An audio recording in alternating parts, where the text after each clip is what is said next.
എല്ലാ പ്രണയവും ഉള്ളിലൊതുക്കി ജീവിച്ച ഒരു പാവപ്പെട്ട പേടിയുള്ള ഒരു കാമുകനായിരുന്നു ഞാൻ. എത്ര പെമ്പിള്ളേരെ രക്ഷപ്പെട്ടു ചേട്ടാ. ഒരു നോട്ടം മതി ജോൺസനെ പ്രേമിക്കാൻ.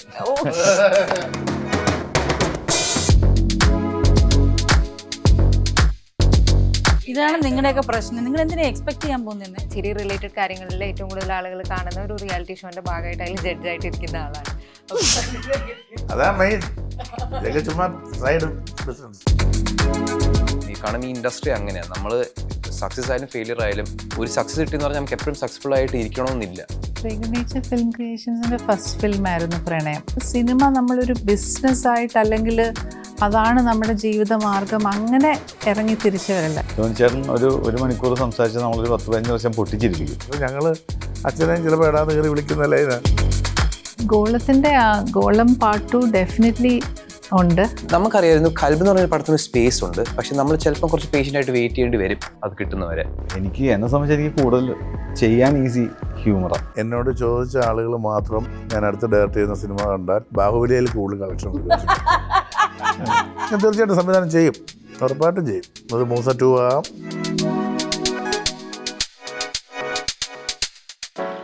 ഹായ്, യുണൈറ്റഡ് കിങ്ഡം ഓഫ് കേരളയുടെ ടീമാണ് മൊത്തത്തിൽ നിന്ന് നമ്മളോടൊപ്പം റിപ്പോർട്ടറിനോടൊപ്പം ചേർന്നിരിക്കുന്നത്.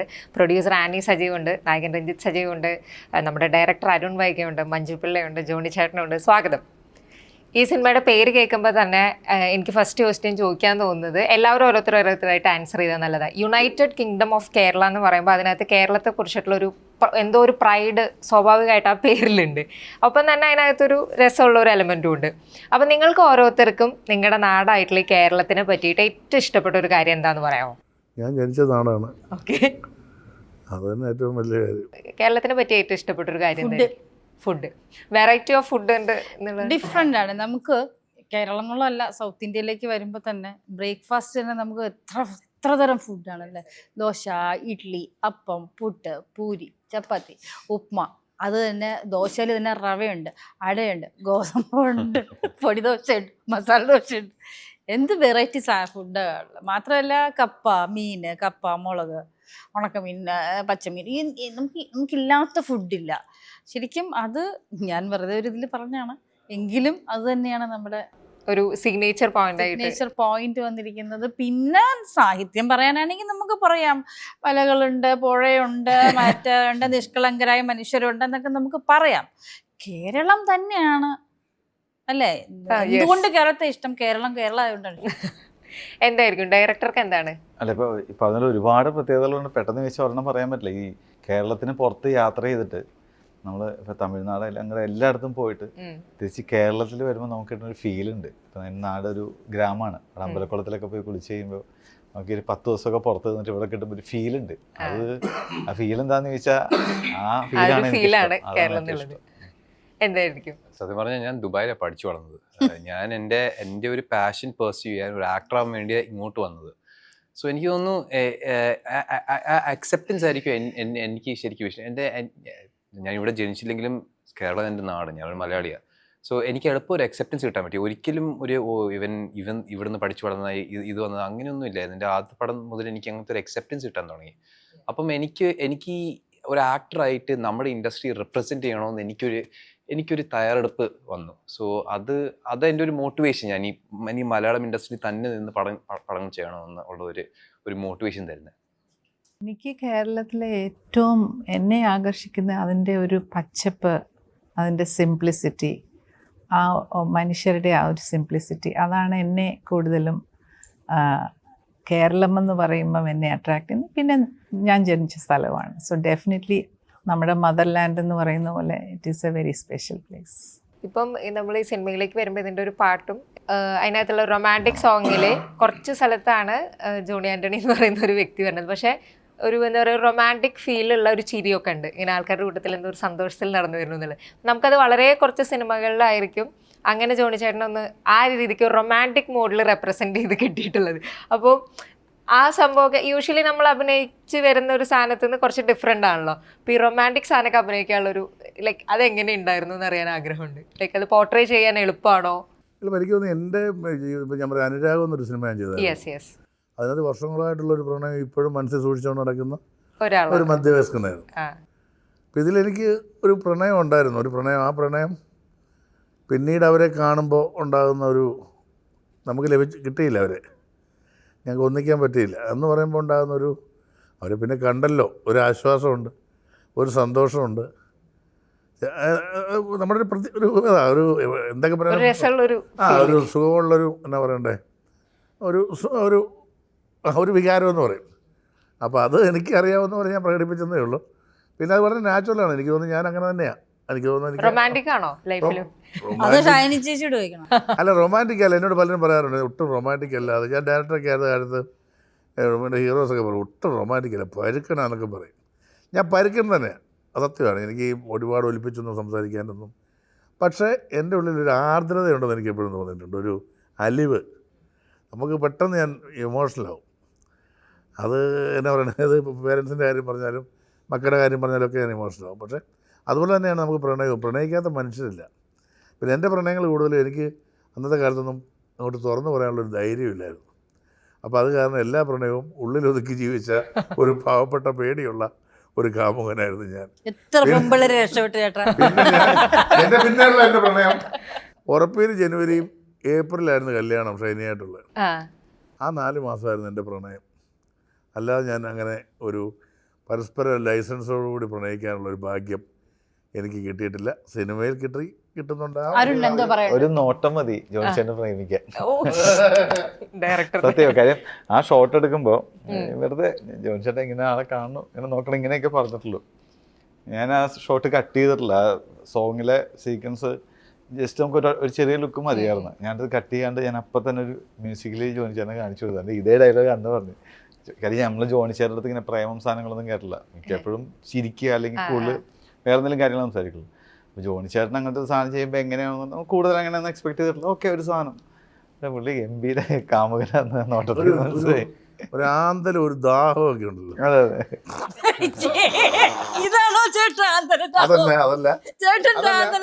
അതല്ല ഒരു ഫ്രീസായി പോകാന്ന് പറയില്ല, ഒരു എന്ത് വികാരാന്ന് പറയാൻ പറ്റാത്ത കുറച്ചേരം അങ്ങോട്ട് ട്രാവൽ ചെയ്യും ഇങ്ങനെ.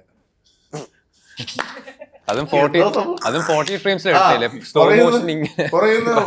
രജിത്തിന്റെ ഒരു ചിരിയുണ്ട്, അത് രസമായിട്ടുണ്ട്.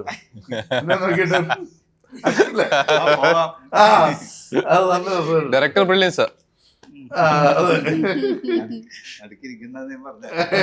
എല്ലാരും ഇട്ടടിക്കണം. പിന്നെ ഇപ്പം മഞ്ജുപിള്ളി അടുത്ത് ചെയ്യുന്ന വേഷങ്ങളൊക്കെ വന്നു കഴിഞ്ഞാൽ അതിനെപ്പറ്റി സോഷ്യൽ മീഡിയയിൽ എപ്പോഴും വരുന്ന കമന്റ് എന്ന് പറഞ്ഞാൽ, നമുക്ക് പണ്ട് അമ്മ വേഷങ്ങളൊക്കെ ഭയങ്കര എന്താ പറയുക നന്മയുടെ ഒരു മൂർത്തിഭാഗങ്ങളായിരിക്കും. ഇപ്പോൾ കവിയൂർ പൊന്നമ്മ എന്ന് പറയുന്ന ഒരു നടിയുടെ കരിയറിൽ തന്നെ ഇപ്പോൾ നമ്മൾ പറയുന്ന കാര്യമാണ്, ഭയങ്കര നന്മയുള്ളവരാണ് അമ്മമാർ എന്നുള്ളത്. പക്ഷേ ഇപ്പം മഞ്ജുപിള്ള ചെയ്തിട്ടുള്ള ഇപ്പോൾ ഹോമിലെ വേഷമാണെങ്കിലും ഫാലിമിലെ വേഷമാണെങ്കിലും ഇപ്പം അത്തരം വേഷങ്ങളൊക്കെ വെച്ചിട്ട് വരുന്ന ഒരു ട്രോളാണ്. ഞങ്ങളുടെ അമ്മമാരൊന്നും ലൈക്ക് കവിയൂർ പൊന്നമ്മയുടെ അമ്മമാരൊന്നുമില്ല, ഞങ്ങളുടെ അമ്മമാരൊക്കെ ഇതുപോലെയാണ്. എന്നിട്ട് ഇപ്പം നമ്മൾ ചീത്ത പറയുന്ന അല്ലെങ്കിൽ അത്തരം വേഷങ്ങളൊക്കെ ചെയ്യുന്നുണ്ട്. അപ്പം ആളുകൾക്ക് റിലേറ്റ് ചെയ്യാൻ പറ്റുന്ന കാലഘട്ടത്തിൻ്റെ ആ ഒരു അമ്മവേഷമായിരിക്കും. അമ്മവേഷം മാത്രമല്ല മറ്റു വേഷങ്ങൾ, ഇപ്പോൾ ടീച്ചറിലൊക്കെ ഉള്ള അത്തരം വേഷങ്ങളും ചെയ്യുന്നുണ്ട്. അപ്പം ഈ ഒരു ഷിഫ്റ്റ് ആൾക്കാരിങ്ങനെ പോയിന്റ് ചെയ്ത് കാണിച്ച് പറയുമല്ലോ. അപ്പോൾ ആ സമയത്ത് ലൈക്ക് ആസ് ആൻ ആക്ടർ ഭയങ്കര ഒരു അച്ചീവ്മെന്റ് അങ്ങനത്തെ ഒരു ഫീൽ തോന്നും. ലൈക്ക് ആളുകൾക്ക് അത്രയും റിലേറ്റ് ചെയ്യാൻ പറ്റുന്നുണ്ട് ഞാൻ ചെയ്യുന്ന വേഷങ്ങളോട്. അല്ല, ഞാനിപ്പോ ആക്ച്വലി ഞാൻ ഒരു ഇപ്പോഴത്തെ ജനറേഷനിലെ ഒരു കുട്ടിയുടെ അമ്മയാണ്. അപ്പോൾ എനിക്ക് അതുകൊണ്ട് പെട്ടെന്ന് അത് കമ്മ്യൂണിക്കേറ്റ് ചെയ്യാൻ പറ്റുന്നു എന്നുള്ളത് കൊണ്ടാണ് എനിക്കൊരു അങ്ങനെ ഒരു അമ്മയാൻ പോകുന്നത്. ഞാൻ എങ്ങനെയാണ് എൻ്റെ മകളുടെ അടുത്ത് എന്നുള്ളൊരു ഇതാണ് ഒരു അമ്മ മകൾ ബോണ്ടിങ് എന്നതിലപ്പുറത്തേക്ക് നല്ലൊരു ഫ്രണ്ട്ഷിപ്പ് അവിടെയുണ്ട്. എന്നും തുറന്ന് സംസാരിക്കാൻ പറ്റുന്ന ഒരു ഫ്രണ്ട്ഷിപ്പ് ഞാനും മകളും തമ്മിലുണ്ട്. അവൾ എല്ലാ കാര്യങ്ങളും എൻ്റെ അടുത്ത് വന്ന് പറയാറുണ്ട്. ആ വിശ്വാസം എനിക്കുണ്ട്. അവൾ ഒന്ന് പുറത്തു പോവുകയാണെങ്കിലോ അല്ലെങ്കിൽ എന്തും എൻ്റെ അടുത്ത് സംസാരിക്കുന്ന ഒരു കുട്ടിയാണ്. അതുപോലെ തന്നെയാണ് ഞാനും. എൻ്റെ എല്ലാ കാര്യങ്ങളും എൻ്റെ എല്ലാ വിഷയങ്ങളും ഞാൻ അവളുടെ അടുത്ത് പറഞ്ഞിട്ടുണ്ട്. സോ പക്ഷെ ഞങ്ങൾ തമ്മിൽ അടിയാണ്. അതുണ്ടാവും, ഓഫ് കോഴ്സ്. എല്ലാ അമ്മമാരും അങ്ങനെയാണ്. ഇപ്പൊ ചെറുപ്പത്തിലെ ബുക്സ് അടുക്കി വെക്കാത്തതിന്, അവളുടെ റൂം അടുക്കി വെക്കാത്തതിന്, കുടിച്ച ഗ്ലാസ് തിരിച്ചു കൊണ്ട് വെക്കാത്തതിന്, ഇതൊക്കെ വഴക്ക് പറയുമെങ്കിലും ഞാൻ തന്നെ ആയിരിക്കും ചെയ്യുന്നത്. പറഞ്ഞ അനുസരിക്കില്ല, എത്ര പറഞ്ഞ ഗ്ലാസ് മറ്റേ ഇത് നമ്മൾ തന്നെ ചെയ്യുകയും ചെയ്യും. എൻ്റെ അമ്മ അതുപോലെയാണ്. ഒരുവിധം അമ്മമാരൊക്കെ അങ്ങനെ. എനിക്ക് തോന്നുന്നു വളരെ കുറച്ച് ആൾക്കാരേ ഉള്ളൂ കവിയൂർ പൊന്നമ്മ അമ്മയെ പോലുള്ള അമ്മയുള്ളത്. ബാക്കിയൊക്കെ KPC ലളിത അമ്മമാരാണ് ഉള്ളത് കൂടുതലും നമുക്കെന്ന് എനിക്ക് ബീനയുടെ തോന്നുന്നു. ഒക്കെ പോലത്തെ അങ്ങനത്തെ അമ്മമാർ അന്നും ഉണ്ടായിരുന്നു. നമുക്ക് കവിയൂർ പൊന്നമ്മ അമ്മയെ മാത്രം നമ്മൾ കോട്ട് ചെയ്യേണ്ട കാര്യമില്ല. KPC ലളിത അമ്മയും സുകുമാരി ചെയ്തിട്ടുള്ള സുമാരി അമ്മ ചെയ്തിരുന്നു. എത്ര അമ്മ വേഷങ്ങളാണ് ചെയ്തിരുന്നത്. പിന്നെ പൊന്നമ്മ ചേച്ചി നന്മയുള്ള അമ്മ തന്നെയായിരുന്നു അങ്ങനെ എപ്പോഴും. കുമാരി ചേച്ചിയും ലളിത ചേച്ചിയും രണ്ടും കൂടെ ചെയ്യുമായിരുന്നു. പിന്നെ പിന്നെ ചേച്ചി ഒരു കുഴപ്പം പിടിച്ച അമ്മമാരായിട്ട് 1-2 പടത്തിൽ അഭിനയിച്ചിട്ടുണ്ട്. മുക്തി എന്ന് പറഞ്ഞൊരു പടത്തിനകത്ത് നമ്മുടെ മമ്മൂക്കയുടെ അമ്മയായിട്ട് കളക്ടറുടെ അമ്മയാണ്. ഇവര് പശുവുണ്ട് ഇവർക്ക്. കളക്ടറുടെ അമ്മയാണ്. വീട്ടിൽ കൊണ്ട് കെട്ടുന്നതാണോ? കളക്ടറുടെ ഞാൻ കണ്ടോ. അതിനകത്ത് പാല് ചേർക്കും, പാലിനകത്ത് വെള്ളം ചേർക്കും. അപ്പം കളക്ടറോട് വന്ന് ഉദ്യോഗസ്ഥൻ പറയും, സാർ പാലിലേക്ക് മായം ഒരിക്കലും നമ്മൾ അംഗീകരിച്ച് കൊടുക്കരുത്. ഇയാൾ പറയും, കളക്ടറുടെ വീട്ടിൽ നിന്ന് പോകുന്ന വെള്ളത്തിന് പാലിലാണ് ഏറ്റവും കൂടുതൽ വെള്ളമെന്ന് പറയുന്നുണ്ട്. അത് അമ്മയെക്കൊണ്ട് തോറ്റു എന്ന് പറയില്ലേ. ഈ കഥാപാത്രങ്ങൾ വരുമ്പം എങ്ങനെയാണ് ഇതേപോലെ തന്നെ അല്ലാതെ പറഞ്ഞു വന്നപ്പോൾ കൊടുക്കൽ അതാ വാങ്ങൽ ആലോചിച്ചത്. ഏകദേശം അങ്ങനത്തെ ഒരു പരിപാടിയാണ്.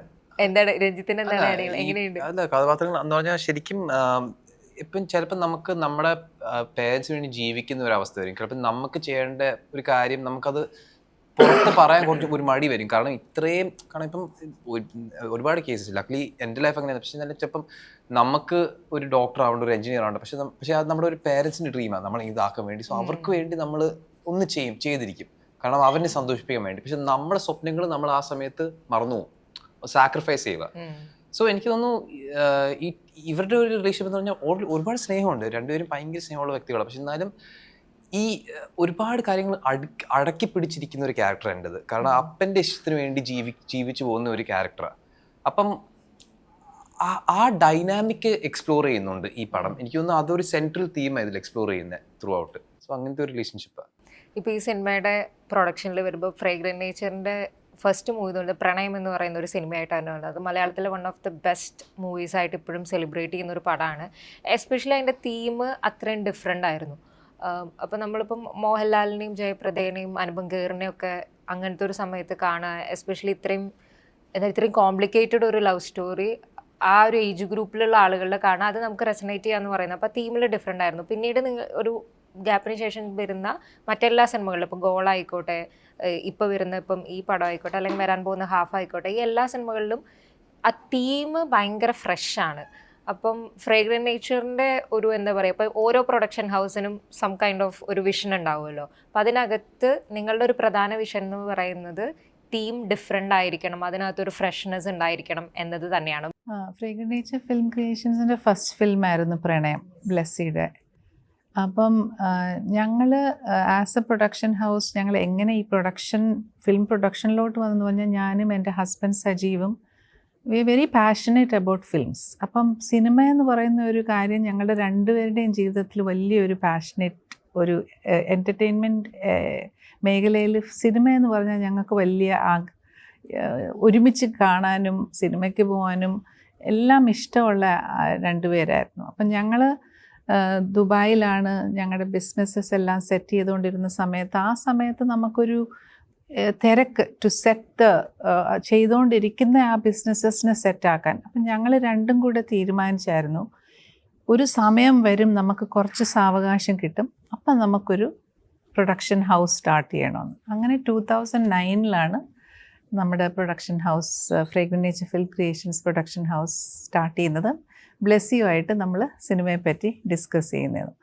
അപ്പം സിനിമ നമ്മൾ പ്രൊഡക്ഷൻ ഹൗസ് സിനിമ നമ്മളൊരു ബിസിനസ്സായിട്ട് അല്ലെങ്കിൽ അതാണ് നമ്മുടെ ജീവിതമാർഗം അങ്ങനെ ഇറങ്ങി തിരിച്ചവരല്ല. ഞങ്ങൾക്ക് passion for films, love for movies, അങ്ങനെയാണ് പ്രൊഡക്ഷനിലോട്ട് വരുന്നത്. അപ്പം നമ്മൾ ചൂസ് ചെയ്യുന്ന സബ്ജക്ട്സ് എന്ന് പറഞ്ഞാൽ ഞങ്ങൾ ഭയങ്കര ആക്റ്റീവ്ലി ഇൻവോൾവ് ആയിരിക്കും in the process of selection. ഇപ്പോൾ ഒരു സ്ക്രിപ്റ്റ് കേട്ട് അതിനെ നമ്മൾക്ക് കുറച്ച് അനലൈസ് ചെയ്ത് അത് എന്തുകൊണ്ട് വർക്ക് ചെയ്യും, എന്തുകൊണ്ട് വർക്ക് ചെയ്യത്തില്ല, അങ്ങനെ കുറേ റൗണ്ട്സ് ഓഫ് ഡിസ്കഷൻസ് ഞങ്ങൾ തമ്മിൽ ചെയ്ത് കഴിഞ്ഞിട്ട് അത് അരുണ് നല്ലപോലെ അറിയാം. അപ്പോൾ ആ ഒരു പ്രോസസ്സിൽ ഞങ്ങൾ ക്രിയേറ്റീവ് പ്രോസസ്സിലും അതിൻ്റെ ആ ഡിസിഷൻ മേക്കിങ്ങിലും ഒക്കെ ഞങ്ങൾ ഭയങ്കര ഇൻവോൾവ് ആണ്. പിന്നെ പറഞ്ഞ പോലെ ആ കോണ്ടൻറ്റ് ഒരു ഇമ്പാക്റ്റ് ക്രിയേറ്റ് ചെയ്യുന്ന കോണ്ടൻ്റ് ആണോ, വ്യത്യസ്തമായൊരു കോണ്ടൻ്റ് ആണോ, അതിൽ ആർട്ടിസ്റ്റ് ആണെങ്കിലും ഡയറക്ടർ ആണെങ്കിലും അവർക്ക് സ്പെഷ്യലായിട്ട് എന്താണ് സിനിമയ്ക്ക് കൊടുക്കാൻ പറ്റുന്നത്, അങ്ങനത്തെ നമ്മുടെ പ്രൊഡക്ഷൻ ഹൗസിൻ്റെ മാത്രമല്ല ആർട്ടിസ്റ്റിനാണെങ്കിലും ഡയറക്ടറാണെങ്കിലും അതിലുള്ള എല്ലാവർക്കും ആ ഒരു പുതുമ കൊണ്ടുവരാൻ പറ്റുന്ന ഒരു കോണ്ടൻറ്റിലോട്ട് നമ്മൾ ശ്രദ്ധിച്ച് ചൂസ് ചെയ്യും. അപ്പം like you said, content different ആയിരിക്കണം. അത് ഇപ്പോഴത്തെ ഒരു സിനിമ കാണുന്ന പ്രേക്ഷകർക്ക് കണക്റ്റ് ആവാൻ പറ്റുന്ന എലിമെൻറ്റ്സ് എല്ലാം അതിൽ വേണം. അങ്ങനെ കുറച്ച് ഡിസിഷൻസൊക്കെ ശ്രദ്ധിച്ച് നോക്കിയൊക്കെയാണ് ചെയ്യുന്നത്. ഇപ്പം രഞ്ജിത്തിനോട് രണ്ടൊരു പടത്തിനെ പറ്റി, മുൻ സിനിമകളെ പറ്റി ചോദിക്കാനുള്ളത്. ഫസ്റ്റ് ഇപ്പോൾ നമ്മൾ ഗോളം എന്ന് പറയുന്നൊരു സിനിമ, അതിന് ഭയങ്കര ഒരു ആക്സെപ്റ്റൻസ് ആണ് ഇപ്പം തിയേറ്ററിലാണെങ്കിലും അതിനുശേഷം OTT വന്ന സമയത്തും ആ സിനിമയ്ക്ക് കിട്ടിയത്. കൽബിൻ്റെ കാര്യത്തിൽ നേരെ തിരിച്ചായിരുന്നു. ലൈക്ക് അത് പറയാൻ കഴിയുമെങ്കിൽ ഇപ്പം കൽബിൽ തിയേറ്ററിനേക്കാളും ഭയങ്കര ആക്സെപ്റ്റൻസ് കിട്ടിയത് OTT അപ്പം OTT അത് എസ്പെഷ്യലി ജെൻസി ജനറേഷനിലുള്ളവർ ഭയങ്കരമായിട്ട് കണക്ട് ചെയ്തു. ഇപ്പം ഇപ്പോൾ ഉള്ളവരുടെ ഇപ്പോൾ പൊതുവെ പറയാം ലവ് സ്റ്റോറീസ് ജെൻസി അങ്ങനെ എൻജോയ് ചെയ്യണമെന്നില്ല എന്നൊക്കെ പറയുന്ന സമയത്താണ് കൽബ് പക്ഷേ ആസ്വദിച്ചത് ജെൻസി ആയിരുന്നു. അപ്പം ഈ രണ്ട് ഫേസും കണ്ടല്ലോ, എസ്പെഷ്യലി കരിയറിൻ്റെ വളരെ തുടക്കത്തിൽ തന്നെ ഒരു സിനിമയ്ക്ക് കിട്ടുന്ന ആക്സെപ്റ്റൻസ് കാണുന്നു, മറ്റൊരു സിനിമയ്ക്ക് ഒരു ഘട്ടത്തിന് ശേഷം കിട്ടുന്ന ആക്സെപ്റ്റൻസ് ഒരു ഇത് കാണുന്നു. ലൈക്ക് അതൊരു ഭയങ്കര, അതിന് രണ്ടിനെ എങ്ങനെയാണ് ഹാൻഡിൽ ചെയ്തത്? അല്ലെങ്കിൽ ഭയങ്കര ഒരു എക്സ്പീരിയൻസ് ആണല്ലോ ആസ് എ.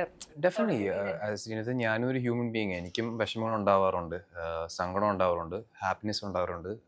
എന്ന് പറഞ്ഞാൽ ഇപ്പം കൽബിനെ പറ്റി പറഞ്ഞാൽ അത് ശരിക്കും നമുക്ക് ഒരുപാട് പ്രതീക്ഷയുള്ള പടമായിരുന്നു ഞങ്ങളെല്ലാവരും. കാരണം അതും ഏകദേശം ഒരു 3.5-4 മാസം ഷൂട്ട് ചെയ്ത പടമാണ്. ഫുള്ള് ആലപ്പുഴയിലെ മോസ്റ്റ് ഷൂട്ട് ചെയ്തിട്ട് എന്തായാലും കുറച്ച് ലൊക്കേഷൻസ് ഉണ്ടായിരുന്നു.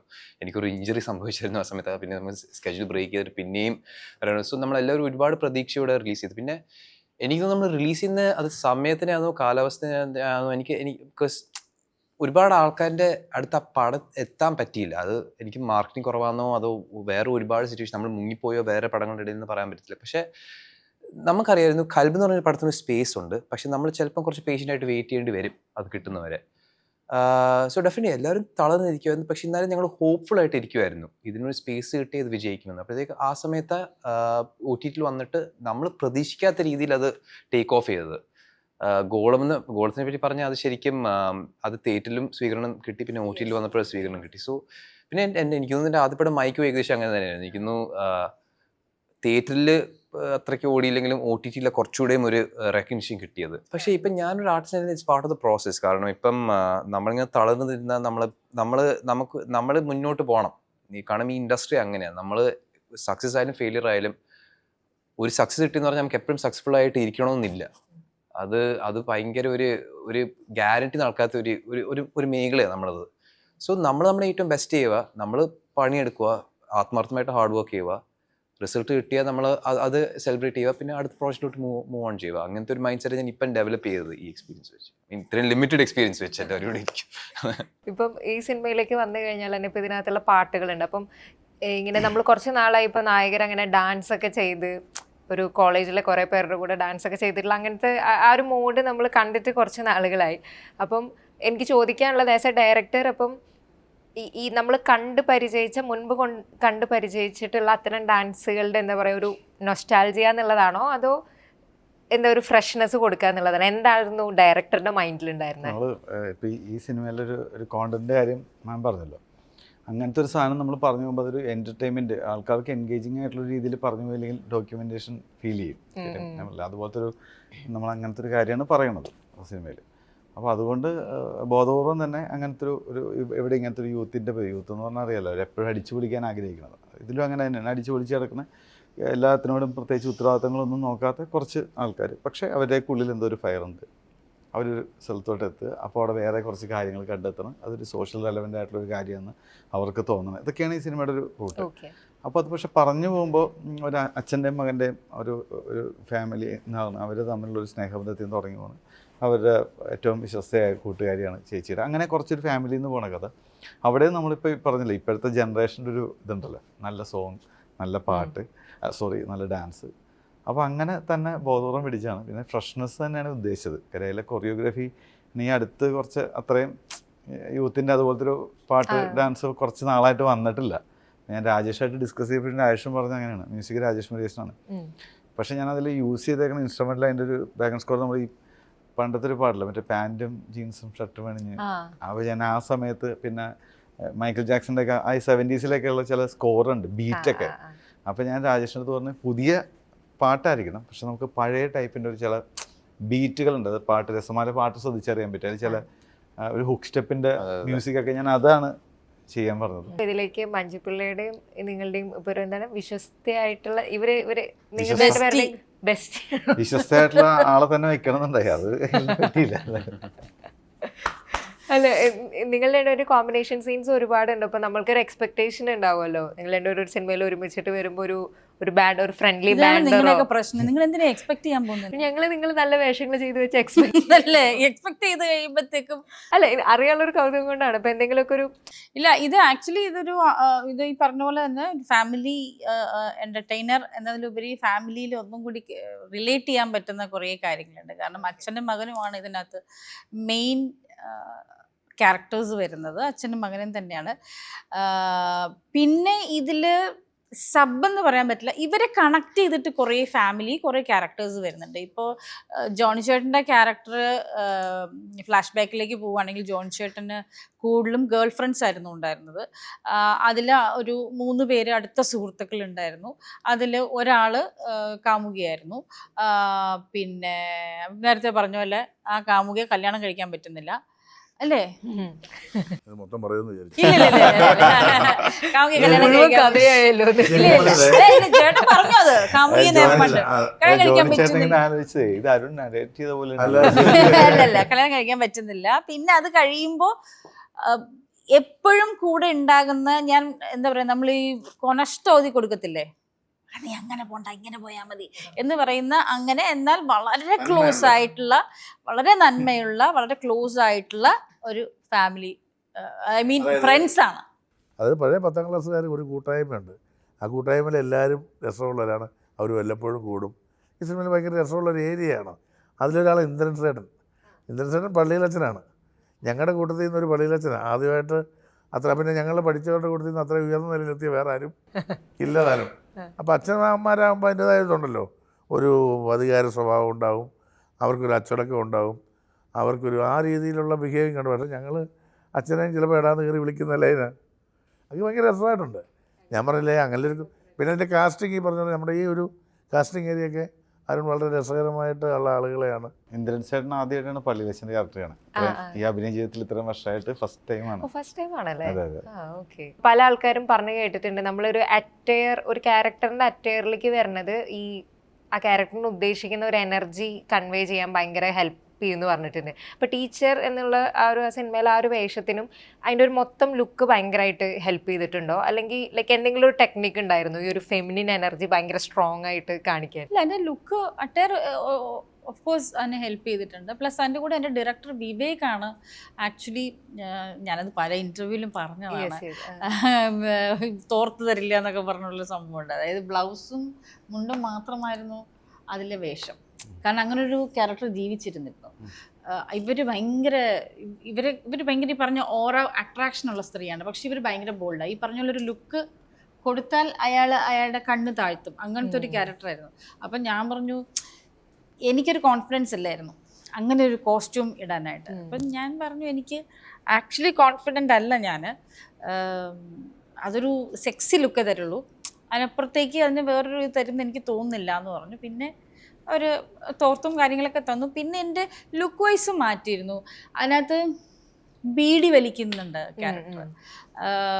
അപ്പം ബീഡി ഞാൻ അതിന് തൊട്ട് മുമ്പ് തലേദിവസം ഒരു കെട്ട് ബീഡി വലിച്ച് പ്രാക്ടീസ് ചെയ്തു.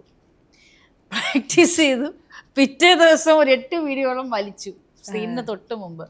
ബിക്കോസ് അത് ഭയങ്കര അനായാസമായിട്ട് ചെയ്യണം. ഈ സ്ത്രീ ഭയങ്കര, അതായത് ഷോൾഡർ ഒരിക്കലും ഇങ്ങനെ ഇരിക്കില്ല ആ സ്ത്രീ, അവരെപ്പോഴും ഇങ്ങനെ ഇരിക്കുള്ളൂ. അപ്പോൾ ആ ഷോൾഡർ, അത് പിന്നെ ഹെഡ് എപ്പോഴും ഇങ്ങനെ ഇരിക്കുള്ളൂ. പല്ല്, ബീഡി വലിച്ചതിൻ്റെ കറ ഇങ്ങനെ ഉണ്ടാവും പല്ലിൽ. പിന്നെ മുറുക്കും ഇവർ. അങ്ങനത്തെ ഒരു ഭയങ്കര ബോൾഡായിട്ടുള്ള ക്യാരക്ടറാണ്. അതായത് ഒരു ഡയലോഗ് തന്നെയുണ്ട്, ലാത്തിക്ക് ഗർഭമുണ്ടാക്കാൻ കഴിഞ്ഞിരുന്നെങ്കിൽ കല്യാണിക്ക് കുഞ്ഞുങ്ങളേറെ ഉണ്ടായേനെ എന്ന് പറയുന്നൊരു ഡയലോഗുണ്ട്. അത് ആക്ച്വലി പണ്ട് ഒരു ആൾ പറഞ്ഞതാണ് ആ ഡയലോഗ്. അപ്പം അത്രയ്ക്ക് ബോൾഡായിട്ടുള്ളൊരു ക്യാരക്ടറാണ്. നക്സലേറ്റ് ആയിരുന്നു. ഡയറക്ടർ ഒരിക്കലും ആക്ഷൻ എന്ന് വിളിച്ചിട്ടില്ല. അവർ നമ്മളെ ഇങ്ങനെ പറയും, കല്യാണി ഷോൾഡർ അപ്പ്, നമ്മളെങ്ങനെ ഇരിക്കുകയാണ്, shoulder up, eyes up, bold, Kalyani എന്ന് വിളിക്കില്ല, ആക്ഷൻ എന്ന് വിളിക്കില്ല. അവർ ആ ക്യാരക്ടറാണ് പുള്ളി വിവേക് വിളിച്ചിട്ടുണ്ടായിരുന്നത്. അപ്പം അങ്ങനെ ബോൾഡ് ചെയ്ത് മോൾഡ് ചെയ്ത് അങ്ങനെയൊക്കെയാണ് എടുത്തൊരു ഇതാണ് അത്. എനിക്കിത് നേരിട്ട് ചോദിക്കാൻ അവസരം കിട്ടിയില്ല, ഞാൻ കേട്ടിട്ടുണ്ട്, അതുകൊണ്ടൊരു ഇൻട്രസ്റ്റിന്റെ പുറത്ത് ചോദിച്ചതേ ഉള്ളൂ. അങ്ങനെ തന്നെയാണ്. ഡയറക്ടറായിട്ട് എന്താണ് ഇനി, കാരണം അങ്ങനെയും നമ്മൾ ഒരുപാട് രസിപ്പിച്ചിട്ടുള്ള അത്രയും സിനിമകൾ തന്നിട്ടുള്ള ഒരാളാണ്. അപ്പൊ ഡയറക്ടറായിട്ട് എപ്പോഴാണ് വരിക എന്നുള്ളൊരു ചോദ്യമുണ്ട്. അപ്പം എന്നോട് ചോദിച്ച ആളുകൾ മാത്രം ഞാൻ അടുത്ത് ഡയറക്റ്റ് ചെയ്യുന്ന സിനിമ കണ്ടാൽ ബാഹുബലിയിൽ കൂടുതൽ കളക്ഷൻ വരും. കാരണം അത്രയും ആളുകൾ, നിങ്ങൾ ഈ സോഷ്യൽ മീഡിയക്കാർ മാത്രം കണ്ടാൽ മതി, അത്രയും ആളുകൾ എന്നോട് ചോദിച്ചിട്ടുണ്ട്. ഞാനിങ്ങനെ സമാധാനമായിട്ട് പോകുന്നതിൽ ആർക്കാണ് ഞാൻ സന്തോഷവും സമാധാനമായിട്ട് കുറച്ച് നാളവിടെ അങ്ങ് പൊക്കോട്ടെ. എന്നിട്ട് ഞാൻ ഡയറക്റ്റ് ചെയ്യേണ്ട ഒരു അവസരം വരികയാണെങ്കിൽ ഞാൻ ചെയ്യും. പിന്നെ അഭിനയത്തിൽ ഈ പറഞ്ഞ നമ്മൾ ചിലപ്പോൾ നമ്മൾ വിചാരിക്കും ക്യാരക്ടേഴ്സ് ടൈപ്പായി, ചിലപ്പോൾ അങ്ങനെ വിചാരിക്കുമ്പോൾ പെട്ടെന്ന് ഒരു നല്ല ക്യാരക്ടർ കിട്ടുന്നത്. ഇവിടെ ഒരു സ്പേസ് ഉണ്ടെന്ന് തോന്നുന്നുണ്ട്, അത്യാവശ്യം ആളുകൾ വിളിക്കുന്നുണ്ട്. അപ്പോൾ ഇതിപ്പോൾ അങ്ങനെ ചെയ്തു പോകേണ്ടത് എൻ്റെ ഒരു ആവശ്യമാണ്. എൻ്റെ ഒരു മൊത്തത്തിൽ ഞാൻ പറഞ്ഞല്ലോ, നമുക്ക് കുറേ കാര്യങ്ങൾ ചെയ്ത് തീർക്കാനില്ലേ, ഞാനൊരു വ്യക്തി കുടുംബം ഒക്കെ ആണല്ലോ. അപ്പം അതിനൊരു സാധ്യതയുള്ള സമയമാണ്.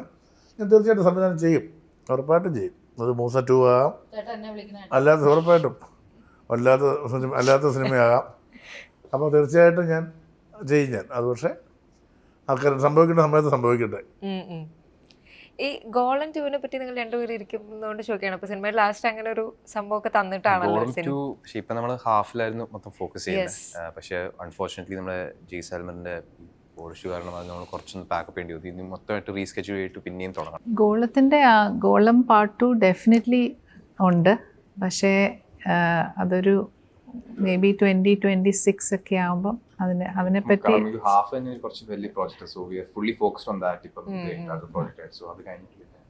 ഈ വാമ്പയർ മൂവി ആയിട്ടാണ് ആക്ച്വലി അതിൽ ഒരു 1 സെന്റൻസ് പറഞ്ഞാൽ സാഗ ഓഫ് 2 half-blooded vampires. അതാണ്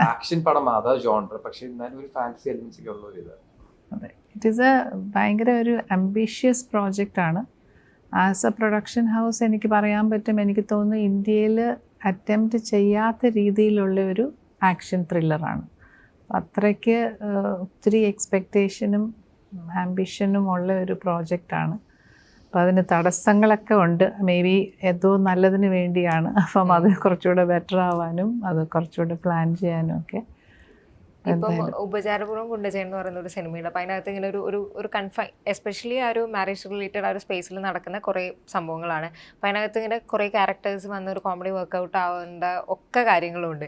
അപ്പം ഇപ്പം ഈ സിനിമയുടെ സ്പേസിൽ വരുമ്പോഴും നമുക്കിതിനകത്ത് കോമഡീൻ്റെ ഒരു എലമെൻറ്റ് എന്തായാലും ഉണ്ടാവും എന്നുള്ളൊരു തോന്നലുണ്ട്. I don't know. അപ്പം അതും ഉണ്ടെന്ന് കരുതുന്നു.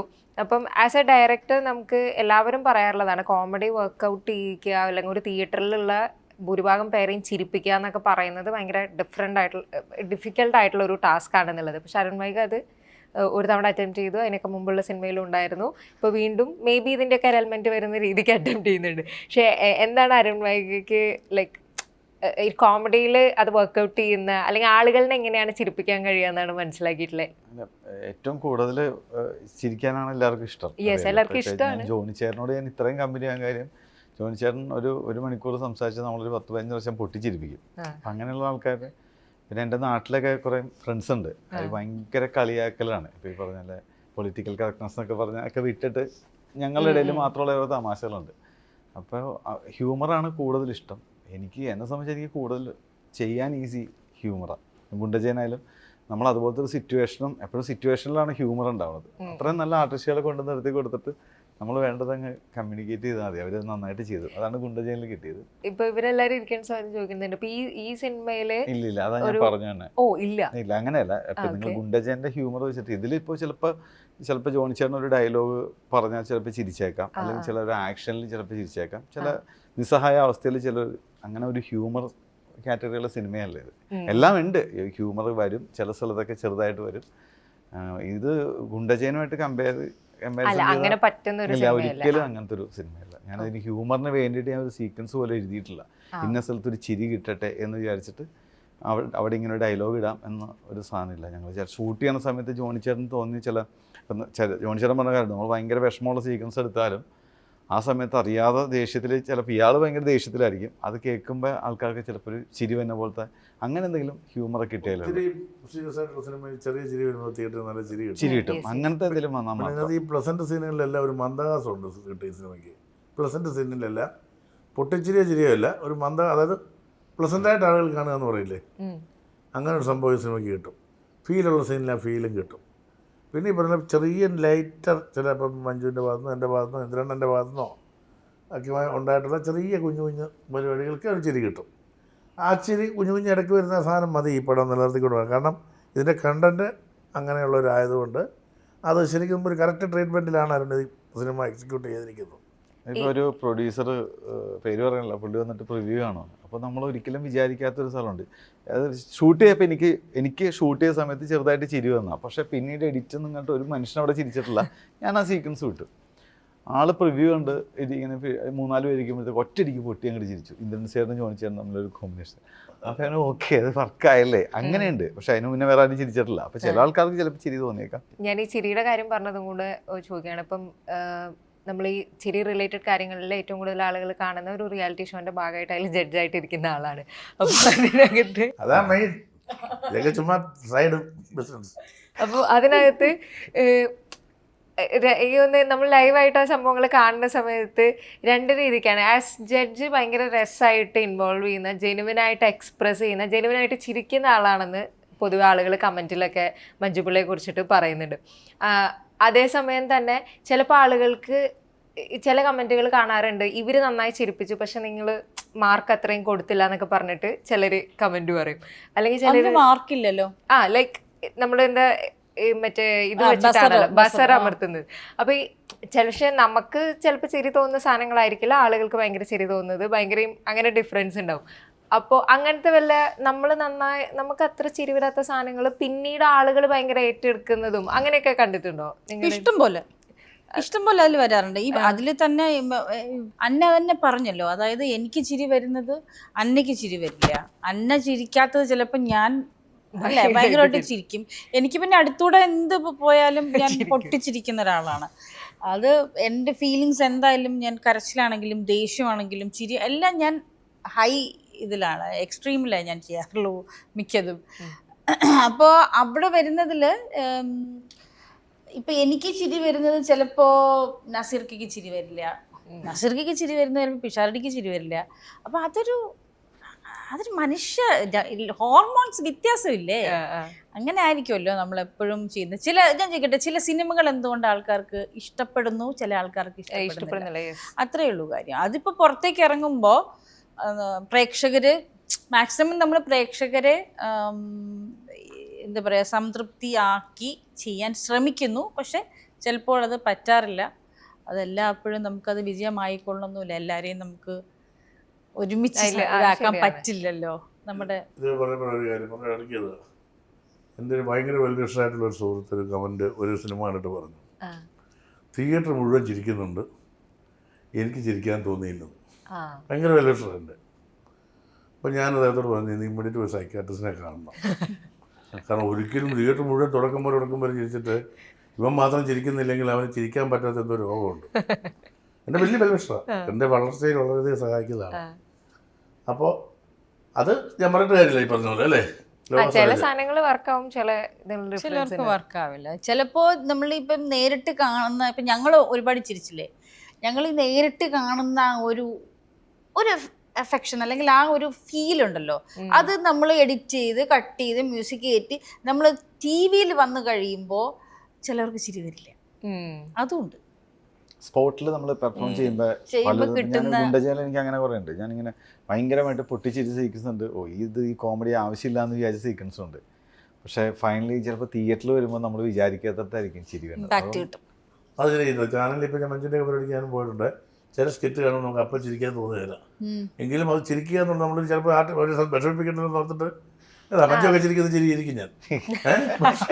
അല്ല, പക്ഷേ ഇത് കട്ട് ഇത് കട്ട് ചെയ്തോ അല്ല ഇത് കട്ട് ചെയ്ത് വരുമ്പോ നമുക്ക് തോന്നുന്നത് രസമുണ്ടല്ലോ എന്ന് തോന്നും. അതാണ് ഞാൻ പറയാം, ഇതാണ് ഈ പലത് കൂടുമ്പോഴാണല്ലോ ഇതെല്ലാം ആകുന്നതെന്ന് പറഞ്ഞ സാധനം ഉണ്ടല്ലോ.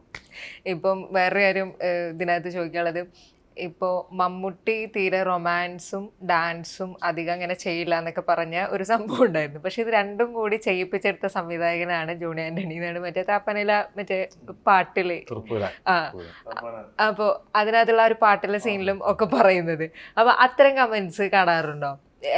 നമുക്ക് ഇതൊക്കെ നേരത്തെ ചെയ്തിട്ടുണ്ട്. ഉണ്ട്, പക്ഷെ ആൾക്കാർ ഇങ്ങനെ സ്ഥിരം പറയും. അതിൽ പറയുന്ന കോട്ടയെക്കുറിച്ച് കണ്ടതല്ലേ, മറുപത്തൂർ ഇങ്ങനെ കണ്ടതല്ലേ, നന്ദി വീണ്ടും വരിക കണ്ടതല്ലേ. പിന്നെ എന്തെങ്കിലും കുറേ കാലത്തിന് ശേഷം എൻ്റെ ഒരു സിനിമ വന്നപ്പോൾ അത് അങ്ങനത്തെ ഒരു സിറ്റുവേഷൻ ഉണ്ടായപ്പോൾ അത് ചെയ്തതേ ഉള്ളൂ. അത് പിന്നെ അത് ചെയ്യിക്കാൻ എനിക്ക് പറ്റി എന്നുള്ളതാണ്. നമുക്കത് ചെയ്യാം എന്ന് പറയുമ്പോൾ പുള്ളി ഹാപ്പിയായിരുന്നു. അങ്ങനെ പുള്ളി വളരെ ഈസി ആയിട്ട് ചെയ്തു. പിന്നെ ഞാൻ അതിൻ്റെ ഉപജ്ഞാതാവൊന്നുമല്ല. ഇപ്പം UK ഒക്കെ പറയുമ്പം പല കാര്യങ്ങളും പറഞ്ഞു, പക്ഷെ എനിക്ക് ഒന്ന് എന്തോ ഒരു സർപ്രൈസ് എലമെന്റ് ഉള്ളത് കൊണ്ടാണോ? സർപ്രൈസ് അല്ല, നമ്മള് ഇതിൽ ഡീൽ ചെയ്യുന്ന സബ്ജക്ട് മാറ്റർ ഇപ്പം കേരളത്തിൽ നടക്കുന്ന മിക്ക ഹൗസ് ഹോൾഡിൽ നടക്കുന്ന ഒരു ചർച്ച ചെയ്യപ്പെടേണ്ട ഒരു വിഷയമാണ്. പക്ഷെ അത് വെളിപ്പെടുത്താൻ പറ്റത്തില്ല. അതാ നമ്മുടെ പടത്തിന്റെ ഹുക്കും ക്രക്സും. പെർട്ടിക്കുലർലി കേരളം എന്ന് പറയുന്ന ഒരു സ്റ്റേറ്റിൽ നമ്മൾക്ക് എഡ്യൂക്കേഷൻ നമ്മുടെ നാട്ടിലെ ഒരു വലിയ ഇമ്പോർട്ടൻറ്റ്. എല്ലാ വീട്ടിലും എവ്രി വൺ ഈസ് എഡ്യൂക്കേറ്റഡ്, അങ്ങനത്തെ ഒരു സിറ്റുവേഷനാണ്. പക്ഷേ നമ്മുടെ നാട്ടിൽ ഉള്ള ഒരു ഇവോൾവ് ചെയ്തുകൊണ്ടിരിക്കുന്ന ഒരു ശരിക്കും ഒരു അവസ്ഥ, ഒരു നെഗറ്റീവ് അവസ്ഥയെ പറ്റിയാണ് നമ്മൾ കൂടുതൽ ഈ ഒരു സിനിമ ത്രൂവിൽ കൺവേ ചെയ്യാൻ. ഇപ്പൊ നിങ്ങളുടെ കുറെ ഇപ്പോൾ ഡിഫറെന്റ് കാര്യങ്ങളൊക്കെ ആക്ട് ചെയ്ത് വരുന്ന സ്ഥിതിക്ക് എന്താ പറയാ, നമ്മളൊരു സ്റ്റോറി ചൂസ് ചെയ്യുന്നതിൽ അല്ലെങ്കിൽ ക്യാരക്ടറിനെ ചൂസ് ചെയ്യുന്നതിലൊക്കെ ഇപ്പോൾ കുറേ കൂടി ഇവോൾവ് ആയിട്ടുണ്ടാവുമല്ലോ, എസ്പെഷ്യലി ഈ കഴിഞ്ഞ വർഷങ്ങളിൽ ചെയ്തിട്ടുള്ള കുറേ വേഷങ്ങൾ വെച്ചിട്ട്. ഇപ്പോൾ എന്തെങ്കിലും വേറെ ക്രൈറ്റീരിയ ഉണ്ടോ നിങ്ങൾ ക്യാരക്ടേഴ്സ് തിരഞ്ഞെടുക്കുന്ന സമയത്ത്? നല്ല സ്റ്റോറിക്കായിരിക്കും സ്ക്രിപ്റ്റ്, പക്ഷെ എല്ലാം നോക്കും. അതിനകത്ത് പേഴ്സണലി നമ്മുടെ ക്യാരക്ടേഴ്സിന് സ്പേസ് ഉണ്ടോ എന്നുള്ളത് നോക്കും. പിന്നെ പെർഫോം ചെയ്യാനുണ്ടോ, സ്പേസ് ഉണ്ടോ എന്ന് വെച്ചാൽ പെർഫോം ചെയ്യാനുണ്ടോ എന്നുള്ളത് തന്നെയാണ് ഞാൻ പേഴ്സണലി പറയാണ്. ഞാൻ അങ്ങനെയൊക്കെ കുറേ നോക്കിയിട്ടാണ് ചെയ്യാം. പിന്നെ ഇടയ്ക്ക് ബന്ധങ്ങൾക്ക് വേണ്ടി ചെയ്യും. ഞാൻ അരുണിന് വേണ്ടി ചെയ്ത പടമായത്, ടു ബി ഫ്രാങ്ക്, ഞാൻ അരുണിന് വേണ്ടി ചെയ്ത മൂവി അത്. എനിക്ക് ഇവിടെ വന്നതിന് ശേഷമാണ് എനിക്ക് രഞ്ജിയും അമ്മയൊക്കെ പരിചയപ്പെടാൻ പറ്റിയത്. ഓഫ് കോഴ്സ് ഞാനിത് അരുൺ വൈഗ എന്ന് പറഞ്ഞ വ്യക്തിക്ക് വേണ്ടി ചെയ്ത പടമാണ്. ഇവിടെ എങ്ങനെയാണ്? കാരണം വേറൊന്നുമല്ല, അന്ന് എനിക്ക് കുറച്ച് ഡേറ്റ്സിന്റെ ഇഷ്യൂവും കാര്യങ്ങളും ഒക്കെ ഉണ്ടായിരുന്നു. അപ്പൊ അന്ന് ചേച്ചി എങ്ങനെയെങ്കിലും ചേച്ചി ഇത് വന്ന് ചെയ്യണം, എന്നല്ല എല്ലാ ഡേറ്റ്സ് വരെ എനിക്ക് വേണ്ടിയിട്ട് അരുൺ ഇതാക്കിയിട്ടുണ്ട്. അങ്ങനെയാണ് വന്നത്. ഇപ്പോൾ എങ്ങനെ ക്യാരക്ടേഴ്സ് തിരഞ്ഞെടുക്കുന്നതിൽ എന്തെങ്കിലും പ്രത്യേക ക്രൈറ്റീരിയ ഉണ്ടോ? ഒന്നുമില്ല, ഞാൻ ഒരുവിധം ചെയ്യാൻ പറ്റുന്ന പടങ്ങളാണെങ്കിൽ പോയി ചെയ്യും. പിന്നെ എനിക്ക് തോന്നിയൊരു ഞാനൊരു ഡയറക്ടറും കൂടെ ഒക്കെ ആയിരുന്നുകൊണ്ട് ഒരുവിധം ആവശ്യമുള്ളൊരു സിനിമയ്ക്ക് എന്നെ അങ്ങനെ വിളിക്കാറുള്ളൂ. ഏതാ പുള്ളി ചെയ്താൽ എന്നുള്ള രീതിയിലല്ല, എനിക്കറിയാം വിളി വരാത്തപ്പോൾ നമുക്ക് മനസ്സിലാവും. പിന്നെ വിളിക്കുന്ന പടങ്ങൾ നോക്കും. പിന്നെ എനിക്ക് ചില ഇഷ്ടാനിഷ്ടങ്ങളുണ്ട്. എൻ്റെ കഥാപാത്രം കേൾക്കുമ്പോൾ ഈ പറഞ്ഞ പോലെ ഒരു ചില വൃത്തികെട്ട രീതിയിലുള്ള ബിഹേവിങ്ങോ അല്ലെ അങ്ങനെയുള്ള ഡിഗ്രേഡ് ചെയ്യുന്ന അങ്ങനത്തെ ഒരു ആരെയും ഞാൻ അങ്ങോട്ടും ഇങ്ങോട്ടും അങ്ങനെയൊക്കെയുള്ള പരിപാടികൾ ഞാൻ പിടിക്കും. ഹേറ്റേഴ്സിനെ ഒന്നുമില്ലെങ്കിലും ഹേറ്റേഴ്സ് ഉണ്ടാകുന്ന കാലമാണ്. അപ്പം അതുണ്ടാകാതിരിക്കാനാണ് നമ്മൾ ശ്രമിക്കുന്നത്. കാരണം എനിക്കത് താല്പര്യമില്ല അങ്ങനെ ആകാൻ. നെഗറ്റീവ് റോൾസ് എനിക്ക് ഇഷ്ടമാണ്. നെഗറ്റീവ് റോൾസ് പക്ഷേ നെഗറ്റീവ് ആയിരിക്കണം, അല്ല ചുമ്മാ വന്നിട്ട് ചുമ്മാ തലവെട്ടികളെയാൻ പറ്റുന്ന അതല്ല. ഒരു ആക്ടർക്ക് ചെയ്യാൻ പറ്റുന്ന അവൻ്റെ ചില തന്ത്രങ്ങൾ വളരെ ഷൂഡാണ്, ഷാർപ്പായിട്ട് ഡയലോഗ് പറയുന്നു എന്നൊക്കെ പറഞ്ഞിട്ടുള്ളൂ. അങ്ങനത്തെ ചില അത് എത്രയോ ലെജൻസ് ചെയ്തിട്ടുള്ള നമുക്ക് ഇഷ്ടമുള്ള എത്രയോ വില്ലൻ കഥാപാത്രങ്ങളുണ്ട്.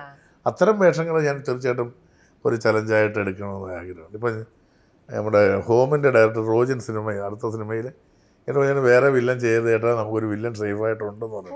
അപ്പോൾ അതെനിക്കൊരു വിശ്വാസം. കാരണം റോജിനെ എനിക്കറിയാം, റോജിൻ നമ്മളെ നന്നായിട്ട് ഉപയോഗിച്ചിട്ടുള്ള ഒരാളാണ്. അപ്പോൾ ഞാൻ പറഞ്ഞു തീർച്ചയായിട്ടും അതിൻ്റെ ഇടയ്ക്ക് ചില വില്ലൻ എന്ന് പറഞ്ഞാൽ ചില കുഞ്ഞു ചെറിയ ചോട്ടാ വില്ലൻസ് ഒക്കെ വരുന്നുണ്ട്, അത് ചെയ്യുന്നുണ്ട്. അത് റോജിനും അറിയുന്നില്ല, ആരും അറിയുന്നില്ല, ഞാനും അറിയുന്നു അല്ല ഇതൊക്കെ അങ്ങനെ പോകുന്നുണ്ട്. ഇപ്പോൾ ചെറിയ വേഷമായിരിക്കും അത്. പണത്തിൽ അയാൾ ചെറിയ വേഷം ചെയ്ത് പോയെന്നേ ഉള്ളൂ. പക്ഷെ നല്ലൊരു വില്ലൻ ചെയ്യണമെന്ന് എനിക്ക് ആഗ്രഹമുണ്ട്. ഓക്കെ. അപ്പോൾ ജൂനിയറിൻ്റെ ഒരു വില്ലൻ വേഷം കൂടെ നമുക്ക് പ്രതീക്ഷിക്കാൻ വൈകാതെ. അപ്പം മെയ് 23 UK ഒക്കെ എത്തുകയാണ്.